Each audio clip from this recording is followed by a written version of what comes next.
First real-world encounter. A community member's experience. I got the job, and I felt like I'd won a trophy. After 5 years of working in a theme park, I felt as if I'd received a promotion to the real world. I was on my way to my second real job, minus the costume and the theme park spirit.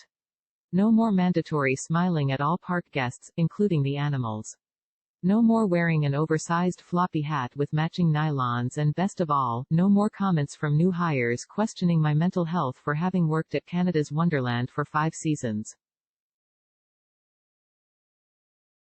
Maureen, the head beauty advisor, told me that she probably wouldn't have hired me, but since Alana, my younger sister, worked there, she knew I would be just as good.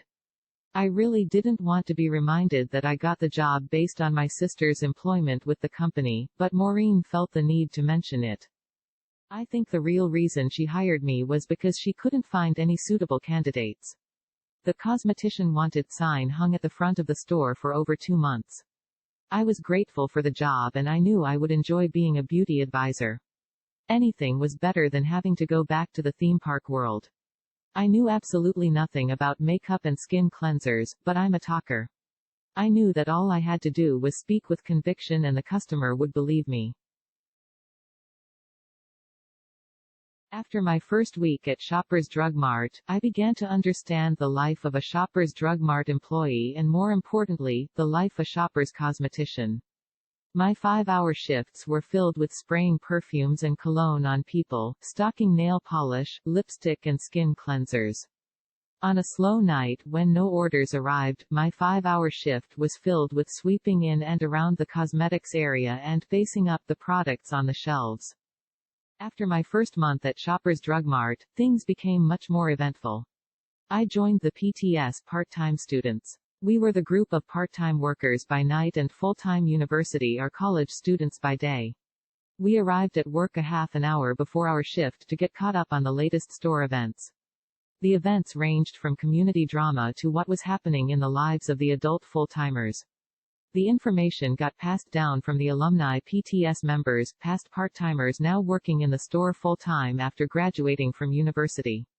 It was through this group that I learned the store had a big problem with shoplifters, prostitutes, heroin and crack cocaine addicts as well as alcoholics. Angelo, the floorwalker, told me that if I ever needed security, I was to use the public address system and ask for a head cashier to aisle 11. The store only had 8 aisles. I felt grateful for the tips because for every one of my shifts in July, the same prostitute came in our store at 9 o'clock to put on her makeup using our testers. She knew exactly what colors she wanted and where to find them. I never bothered her, I figured she wasn't doing anything wrong, really.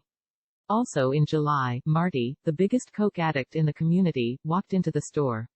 He was about 5 feet 7 inches tall, he wore a knitted cap in the middle of July, and sang and danced to a song that only he seemed to hear.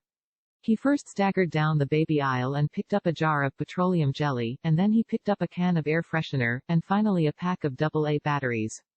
After completing his shopping, he walked right out of the store, ignoring the blaring alarm system and the 4 employees who tried to stop him.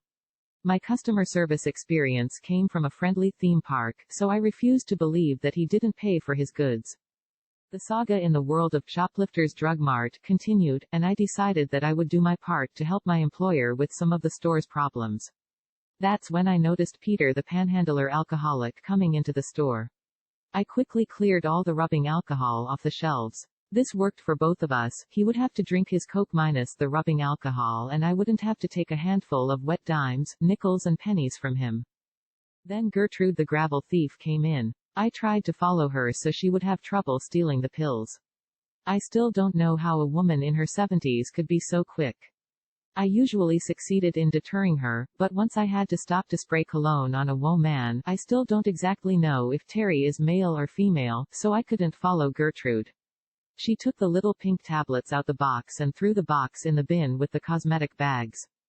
She was messing in the wrong section. I took pride in my work area. As old Garrity stood looking at liquid foundation, I picked up the empty box and said out loud to the row of liquid foundations, "Oh, I wonder how this got here. I just tidied this aisle and it wasn't here before." Oh, well. I picked up the loudspeaker and said in a thunderous voice of authority, "Security to cosmetics, please. Security to cosmetics." Now, any good Shoppers Drug Mart shoplifter knew that we never called security by actually using the word security, but old Garrity wasn't a good shoplifter. Before anyone had a chance to get to the cosmetics area, old Garrity limped to my counter. With a blend of mascara and tears rolling down her drooping, wrinkled cheeks, Garrity explained that she took the gravel out of the box because she didn't have her glasses and couldn't read the package. She didn't mention how or why the pills were tucked away in the bottom of her bag, right next to her bingo dabbers.